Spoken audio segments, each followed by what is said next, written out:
Le rappel que les autres vivaient des tragédies qui n'avaient rien à voir avec la sienne était à la fois salutaire et douloureux. The Goblin Emperor est un roman de fantasy de Catherine Addison, pseudonyme de l'autrice américaine Sarah Monette, publié en 2014. S'il est parfois accolé au genre idéologique de l'op-punk, en ce qu'il dépeint un monde qui refuse de perpétuer les cycles de la violence, c'est également au sous-genre de la fantasy of manners, ou fantasy de mœurs en français, qu'on l'associe. Il s'agit de récits plaçant l'intrigue au milieu d'un cadre social et politique très élaboré et hiérarchisé, généralement avec un héros qui doit naviguer dans ces sphères sans en avoir une grande expérience. C'est exactement ce dont il s'agit ici, puisque l'on suit les déboires de Maya, un jeune gobelin qui se retrouve empereur malgré lui.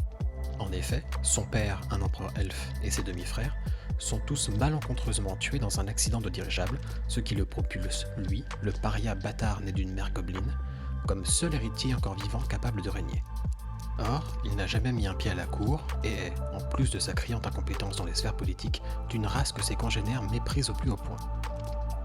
Comme vous n'avez pas 5 ans, je ne vais pas vous faire l'offense de vous décrire avec précision les multiples métaphores sur le racisme, la xénophobie, l'élitisme et le népotisme que l'on peut retrouver tout au long de l'œuvre.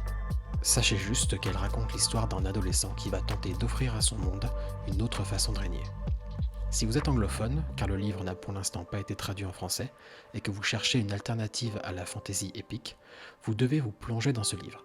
Il est le premier du cycle des Chroniques d'Osret, dont le deuxième tome, The Orb of Kairado, est sorti début 2025.